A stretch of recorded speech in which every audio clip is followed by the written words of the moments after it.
মনমোহন সিংয়ের জীবনাবসান। দক্ষিণ কলকাতার টলিগঞ্জ এলাকায় এক আবাসনে থাকেন সদ্য প্রয়াত প্রাক্তন প্রধানমন্ত্রীর বড় বোন গোবিন্দ কর। সঙ্গে থাকেন তার ছেলে বৌমা। ভাইয়ের মৃত্যুতে যেন বারবার কান্নায় ভেঙে পড়ছেন বোন গোবিন্দ কর।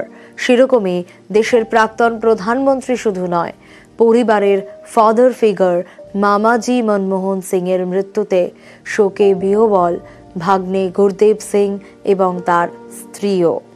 শারীরিক অসুস্থতার কারণে বোন গোবিন্দ কৌরের দিল্লি যাওয়া হবে কিনা তা নিয়ে সন্দেহ আছে, তবে তারা চেষ্টা করছেন, এমনটাই জানালেন তার ছেলে গুরদেব। তবে আজ বিকেলের মধ্যেই দিল্লি পৌঁছাবার চেষ্টা করবেন তিনি, জানিয়েছেন গুরদেব। এই ফ্যামিলিতে উনি সবচেয়ে বড় ছিলেন, আমাদের একটা ফাদারলি ফিগার ছিলেন। তো ফ্যামিলিকে বিরাট একটা লস হয়েছে। এত বড় ফ্যামিলি আছে, ওনার ভাই বোনরা আছেন, কিন্তু অমৃতসরে আছেন, কলকাতাতে আমরা আছি, আরও জায়গায় আছে, পাঞ্জাবে আছে, কিন্তু সবার সঙ্গে এত ক্লোজনেস যখন প্রাইম মিনিস্টার ছিলেন, ডিসপাইট বিং সো বিজি, ওনার তখনও ফ্যামিলির সঙ্গে এত ঘনিষ্ঠতা ছিল, এত স্নেহ ছিল যে কোনো অপরচুনিটি মিস করতেন না, কথা বলার সঙ্গে।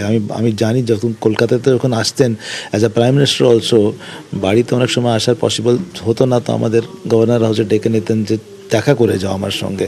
তো ওই এত বিজি শিডিউলের মধ্যেও আমাদের জন্য, ফ্যামিলির জন্য উনি সময় বার করতেন। আমরা একসঙ্গে বসতাম, একসঙ্গে খাওয়া দাওয়া করতাম, যতটা পসিবল সময় হতো ফ্যামিলির সঙ্গে থাকতেন। উনি খুবই কম বলতেন, ইভেন যখন ফ্যামিলির মধ্যে বসতেন কমই বলতেন, কিন্তু সবার ব্যাপারে জিজ্ঞেস করতেন, সবার ব্যাপারে পুরো ফ্যামিলিকে জিজ্ঞেস করতেন। আমি কয়েক বছর ধরে অসুস্থ আছেন, ট্রাভেল করছেন না, আর এদিকে আমার মার একটু শরীর খারাপ আছে, উনিও ট্রাভেল করছেন না।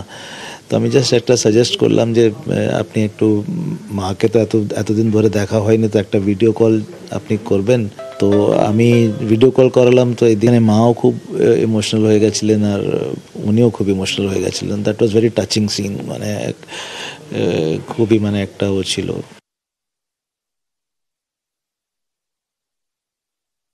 আমাদের সব সময় কেয়ার, অ্যাটেনশন দিতেন, অ্যাফেকশন ছিল ওনার বাচ্চাদের সঙ্গে, সবদের সঙ্গে। আমার তো খুব বড় লস হয়েছে আমাদের জন্য। আমার শাশুড়ির একদিন ছাড়া রোজই কথা হয়, আর লাস্ট ফেব্রুয়ারিতে আমরা মনমোহন সিংজিকে আমরা ওনার পিএম হাউসে দেখা করতে গেছিলাম দিল্লিতে। সেই সময় কিরকম দেখেছি?